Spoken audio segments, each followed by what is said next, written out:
అయిన యేసుక్రీస్తు నామములో ప్రతి ఒక్కరికి శుభాలు తెలియచేస్తూ ఉన్నాను. శ్రమలు పొందిన యేసు యెషయా గ్రంథము 53వ అధ్యాయము 2 నుండి 5 వచనములు. గిచ్చెమనే తోటలో యేసు యొక్క శిలువ శ్రమను మరణమును తలంచుకొనుచు మరణమగునంతగా నా ప్రాణములు బహు దుఃఖముతో మునిగియున్నదని మత్తయి సువార్త 26వ అధ్యాయం 36 నుండి 38లో చెప్పాను. అవును, క్రీస్తు మానవుని పాపముల నుండి విడిపించి వారిని దేవుని యొద్దకు తెచ్చుటకు శరీర విషయములో చంపబడి ఆత్మ విషయములో బ్రతికించబడి పాపము విషయములో ఒక్కసారి శ్రమ పొందెను. పేతురు రాసిన మొదటి పత్రిక 4:1, 3వ అధ్యాయం 18వ వచనం, 2:21, హెబ్రీ 5:8, మార్కు 10:34. క్రీస్తు పొందిన శ్రమలు దేహమును శ్రమపడెను. యెషయా గ్రంథము 52:14-56. శిరమున ముండ్ల కిరీటము ధరించును. మత్తయి సువార్త 27:29వ వచనం. హృదయము నిందను భరించును. కీర్తనలు 69:20 వచనం. రెల్లుతో ఆయన తల మీద కొట్టి ఉమ్మివేసెను. మార్కు సువార్త 15:19వ వచనం. కొరడాలతో వీపును కొట్టిరి. మార్కు సువార్త 15:15వ వచనం. ప్రజల చేత దూషించబడెను. లూకాసు సువార్త 27:40 వచనం. ప్రజల చేత తృణీకరించబడెను. యెషయా గ్రంథము 53:3వ వచనం. ప్రజల చేత గాయపరచబడెను. యెషయా గ్రంథము 53:3వ వచనం.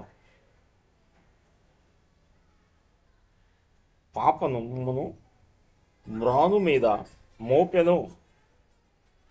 పాపమును మ్రాను మీద మోపెను. పేతురు రాసిన మొదటి పత్రిక 2:24. అపహసింపబడెను. మత్తయి సువార్త 27:29 వచనం. క్రీస్తు ప్రతి శ్రమను ఎంతో సమర్థవంతముగా ఎదుర్కొని వాటిపై విజయము సాధించారు.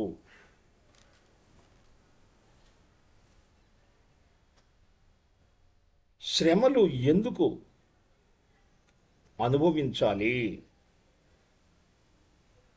శ్రమలు ఎందుకు అనుభవించాలి? క్రీస్తు స్వారూప్యములోనికి మార్చబడుట కొరకు.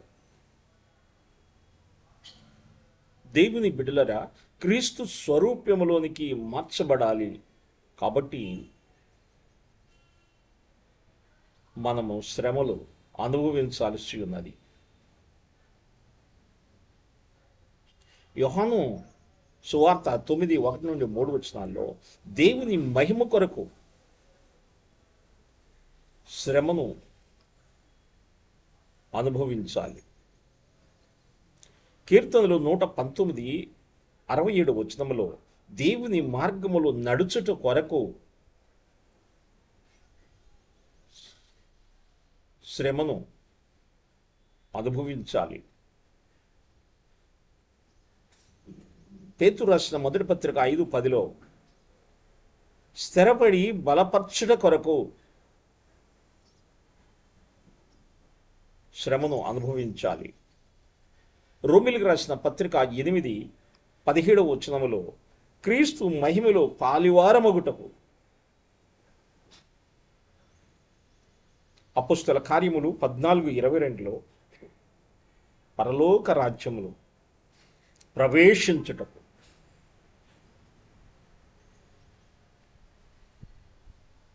క్రైస్తవ జీవితము సౌఖ్యముతో కూడింది కాదు, స్వార్థముతో కూడినది ఎంతమాత్రము కాదు. ప్రభు అయిన యేసుక్రీస్తు శరీరధారిగా లేని ఈ సమయమున నీవు ఆయనకు బదులుగా నిలిచి ఉన్నావు. ఈ లోకములో క్రీస్తుకు రాయబారిగా ప్రతినిధివి. క్రీస్తు ఈ లోకములో ఉన్నప్పుడు అపవాది చేత శోధించబడెను. నీకంటే ముందే క్రీస్తును శోధించను, శ్రమపరచను. అలాగే మోషే, యోసేపు, యోబు మరియు దావీదు మొదలగు వారు శ్రమలు పొందిన తర్వాత ఎంతో సుఖ సౌఖ్యాలను పొందిరి. పౌలు పొందిన శ్రమ వేదనలు నేను పొందవలసిన వారము. పౌలు వలె నీవు కూడా మన ఎడల ప్రత్యక్షం కావు మహిమ కొరకు ఇప్పటి కాలపు శ్రమలు ఎన్న తగినవి కావని ఎంచుచున్నాను అని చెప్పగలగాలి.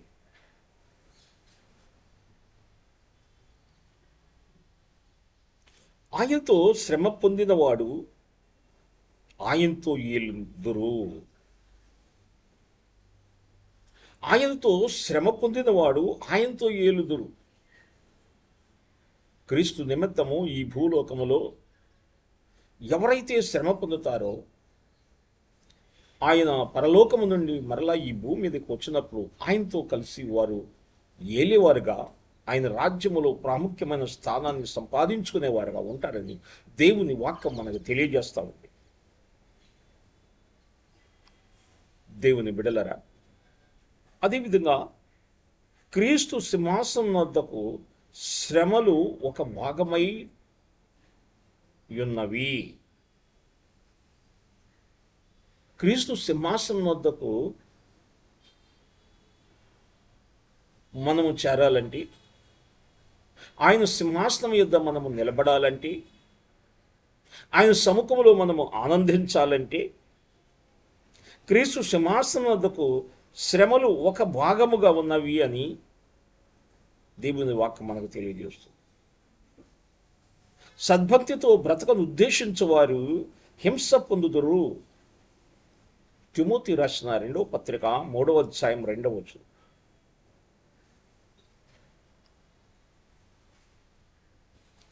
అనేక శ్రమలు అనుభవించి మనము దేవుని రాజ్యములో ప్రవేశించాలని దేవుని వాక్యం మనకు తెలియజేస్తుంది. అనేక శ్రమలు అనుభవించి మనము దేవుని రాజ్యములో ప్రవేశించాలి. అపోస్తల కార్యములు 14:22 వచనములో మనకి తెలియచేయబడుతుంది.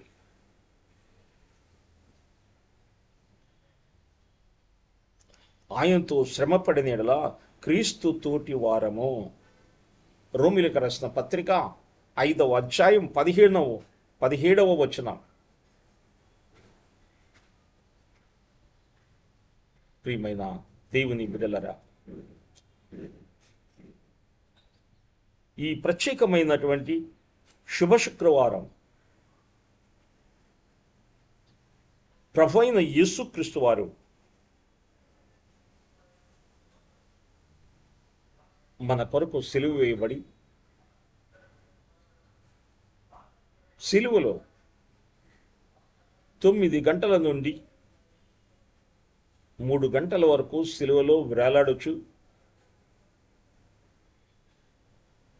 7 మాటలు పలికి తన ఆత్మను తండ్రికి అప్పగించినట్లుగా మనము దేవుని వాక్యం ద్వారా మనము తెలుసుకునిచున్నాం. ప్రియమైన దేవుని బిడ్డలారా, మనం ఆలోచిద్దాం. శ్రమల యందు మన వైఖరి ఎలాగ ఉన్నది? క్రీస్తు వలె శ్రమలు అనుభవించుటకు, ఆ శ్రమల యందు సంతోషించుటకు అని కొలస్సీయులు రాసిన పత్రిక 1:24 శ్రమలలో క్రీస్తును వెంబడించుట ఏ మాత్రము సిగ్గుపడక నిబ్రము గలవారమై ధైర్యముగా నుండవలనని గ్రహించుదము.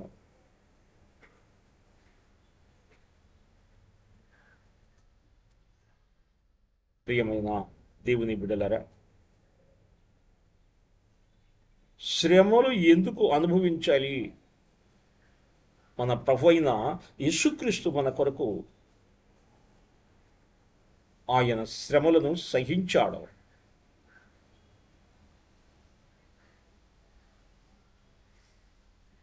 ఆయన ఎంతో వేదనను సిలువలో అనుభవించాడు. ఆయన మహారోదనతో ప్రభువారు పలికిన 7 మాటలలో తండ్రికి విజ్ఞాపన చేసినట్లుగా మనము చూస్తూ ఉన్నాం. ఈరోజు ఎంతో శ్రేష్టమైన రోజు. ఈరోజు మానవాళికి శుభదినం, మంచి శుక్రవారం. మానవాళి విమోచించడానికి, మానవాళిని రక్షించడానికి, మానవాళిని పాప బంధకముల నుండి విడిపించడానికి పరలోకము నుండి దిగి వచ్చిన దేవుని కుమారుడు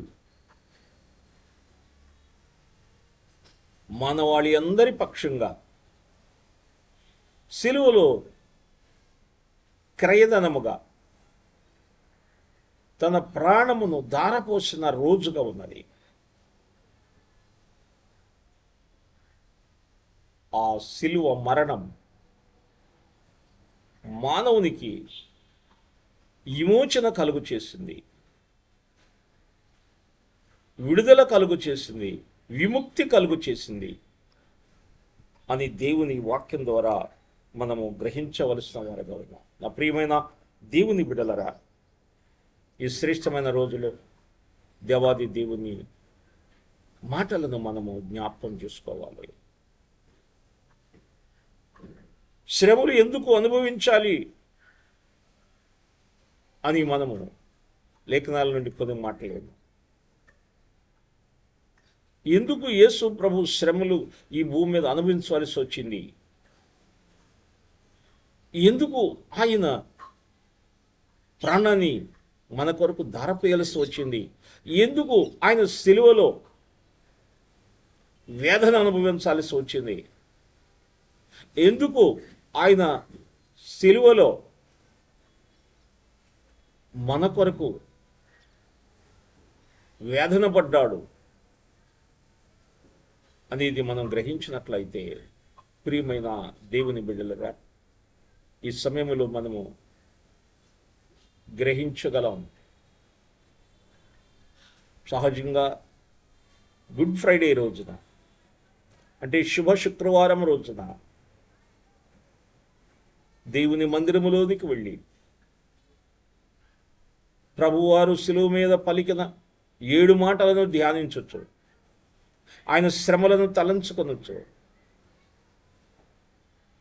ఆయన పొందినటువంటి ఆ బాధలను మనం తలంచుకొనొచ్చు. ఆ మాటల ద్వారా మనము మన ఆధ్యాత్మిక జీవితాన్ని మరలా సరిచూసుకొని ప్రభు వైపు తిరిగి ఆయన సిలువలో ఉన్న ఆ శక్తిని మనము గ్రహించి ఆయన మన కొరకు చేసిన ప్రాయశ్చిత్త బలిని అర్థం చేసుకుని ఆయన మన కొరకు చేసినటువంటి విమోచన కార్యాన్ని గ్రహించి ఆకాశానికి భూమికి మధ్యలో వేలాడుతున్న యేసు వైపు చూస్తూ ఆ మహాపరిశుద్ధుడు మహోన్నతుడు అయిన దేవుని వైపు చూస్తూ ఆయన వైపు చూసి ముందుకు సాగవలసిన వారుగా మనం ఉన్నాం. ఎన్నో సంవత్సరాలుగా ఈ గుడ్ ఫ్రైడేను మనము ఆచరిస్తున్నాం. ఎన్నో సంవత్సరాలుగా ఈ గుడ్ ఫ్రైడేలో ప్రభువారు శిలువ మీద పలికిన 7 మాటలను మనము ధ్యానిస్తూ ఉన్నాం. అయితే నా ప్రియమైన దేవుని బిడ్డలరా, ఒక్కసారి ప్రభువు అయిన యేసుక్రీస్తును, ఆయన శిలువలో వేలాడినటువంటి ప్రభువుని, ఆ శిలువలో ఉన్న ప్రభువుని మనము తలంచాలి. మన ఆత్మీయమైన నేత్రాలు తెరవబడాలి. ఆ శిలువను ఒక్కసారి మన యొక్క నేత్రాలతో, ఆత్మీయమైనటువంటి నేత్రాలతో మనము చూడాలి. ఆ శిలువలో ప్రభువుని చూస్తూ ఉన్నప్పుడు, ఆయన యొక్క ముఖవర్చస్సును చూస్తున్నప్పుడు, ఆయన తల ముండ్ల కిరీటాన్ని చూస్తున్నప్పుడు, ఆయన మేకులతో కొట్టబడిన పాదములను చూస్తున్నప్పుడు, మేకులతో కొట్టబడిన చేతులను చూస్తున్నప్పుడు, బళ్ళెముతో పడవబడిన ఆ డొక్కను మనం చూస్తూ ఉన్నప్పుడు, ఆయన ముఖాన్ని మనం చూస్తూ ఉన్నప్పుడు, ఆయన ముఖాన్ని గుద్దినటువంటి పరిస్థితులు మనము జ్ఞాపకం చేసుకొని, ప్రభువు అంతగా నలిగిపోవటానికి కారణం ఏంటంటే, మనము దేవునికి అవిధేయులమైనటువంటి వారిగా, దేవునికి శత్రువులుగా మనము జీవిస్తూ ఉన్నప్పుడు, మనము శాపగ్రస్తులుగాను, మనము పాపము చేసిన వారుగాను, మనము దేవునికి ఉగ్రత కలిగించేవారుగా ఉన్నప్పుడు, మన ఉగ్రత ఆయన మీద వేసుకొని, మన శాపాన్ని ఆయన మీద వేసుకొని, మనము చేసిన పాపాలను ఆయన మీద వేసుకొని, ఆయన శరీరములో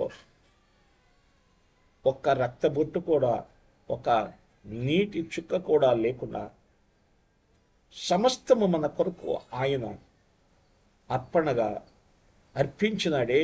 మన ప్రభు వైపు మనం చూస్తూ ప్రభుని విశ్వాసంతో మనము స్వీకరిద్దాం. ఒకసారి మన హృదయాలను ప్రభు తట్టు తిప్పుదాం. ఒకసారి సిలువలో వేలాడుచున్న యేసు తట్టు మనము చూద్దాం. ఆయన పొందినటువంటి ఆ శ్రమలను తలంచుకుందాం. ఆయన కార్చిన రక్తాన్ని గురించి ఒక్కసారి జ్ఞాపకం చేసుకుందాం. ఆయన కార్చిన రక్తము ఈ యొక్క భూమి మీద ప్రవాహముగా వచ్చి భూమిని తడిపివేసింది, ఆ పరిశుద్ధ రక్తం. అయితే 2000 సంవత్సరాల క్రితమే మానవాళి కొరకు పడిన ఆయన పరిశుద్ధ రక్తము ఇప్పటికి కూడా ఆ రక్తము మానవుని జీవితాల్లో కార్యాన్ని చేస్తూనే ఉంది.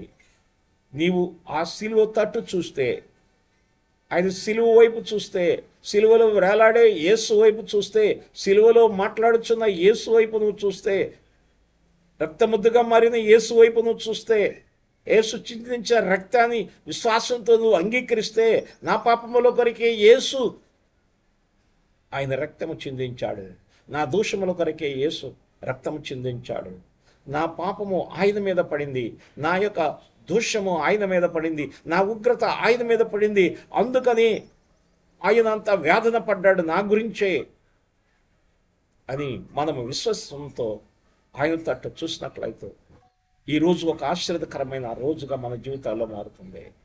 ఎంతకాలము అనేక సార్లు సిలువను ధ్యానిస్తూ, సిలువ మాటలు వింటూ, గుడ్ ఫ్రైడేలు చేసుకుంటూ యేసుని నీ జీవితంలోనికి చేర్చుకొనక నీవు ఉన్నట్లయితే, ఇప్పుడైనా నీవు ఆయన తట్టు చూసి, ఆయన వైపు చూసి, ఆయన మాటలను విశ్వాసంతో నీ హృదయంలో చేర్చుకున్నట్లయితే ఆత్మ దేవుడు నీ జీవితంలో కార్యం చేస్తున్నాడు. నేను చేసిన దోషాలకే ప్రభువా నీవు నా కొరకు సిలువలో బలిపశువుగా మారావు. ఆయన నన్ను విడిపించడానికి, నన్ను రక్షించడానికి, నన్ను విమోచించడానికి, నన్ను నిత్య జీవాన్ని నాకు ప్రసాదించడానికి, నీతో నివసించడానికి, నా గురించి నీవు ఈ భూమి మీదే నా కొరకు ఎంతో శ్రమలు అనుభవించావని గుర్తు చేసుకుంటూ ఆయన వైపు విశ్వాసంతో చూద్దాం. సిలువ వైపు చూద్దాం. సిలువలో వేలాడుచున్న యేసు వైపు చూద్దాం. గాయాలలో ఉన్న యేసు వైపు చూద్దాం. మహోన్నతుడైన తండ్రి, పరిశుద్ధుడైన దేవ, ఈరోజు మీరు మాకిచ్చిన ఈ శ్రేష్టమైన మాటలను బట్టి వందనాలు. ఈరోజు శుభ శుక్రవారం, గుడ్ ఫ్రైడే. ఇది ప్రత్యేకమైన రోజు. ఎంతోమంది క్రైస్తవ బిడ్డలు, సార్వత్రిక సంఘం, నిన్ను ప్రేమించే బిడ్డలు ఎంతోమంది నీ మందిరంలోకి వెళ్ళి నిన్ను ఆరాధించి, నేను ఘనపరిచి, మీ యొక్క శిలువ శ్రమలను తలంచుకొని పశ్చాత్తాప్తులై నీ తట్టు చూస్తున్నటువంటి ఈ రోజున అనేక మంది నీ తట్టు త్రెప్పబడి వారి జీవితాల్లో నూతన కార్యము జరగటానికి ఆత్మదేవ మీరే కార్యము జరిగించండి. ప్రభువైన యేసు నువ్వు చిందించిన రక్తము ద్వారా ప్రతి ఒక్కరి యొక్క హృదయాలను శుద్ధీకరించండి. ప్రతి ఒక్కరి మనసాక్షిని శుద్ధి చేయండి. మీ వాక్యము ద్వారా నూతనపరచండి. మీ ఆత్మ ద్వారా పవిత్రపరచండి. నీ కొరకు నమ్మకమైన జీవితం మేము జీవించడానికి కావలసిన శక్తిని, బలమును మీరు ప్రసాదించమని యేసు నామములో అడుగుచున్నాము తండ్రి. ఆమేన్. తండ్రి యొక్కయు కుమారుని యొక్కయు పరిశుద్ధాత్మ సహవాసము సన్నిధి మనందరికీ తోడుగా ఉండి నడిపించునుగాక. ఆమేన్. అందరికీ వందనములు. ప్రభు ఈ గుడ్ ఫ్రైడే రోజున ప్రభువుని తలంచుకొనుచు శిలువ ధ్యానము చేస్తూ ప్రభు మాటలను విశ్వాసంతో అంగీకరించే వారి యొక్క కుటుంబాలకు మేలును సమాధానమును కలుగు చేయునుగాక. ఆమేన్. అందరికీ వందనములు.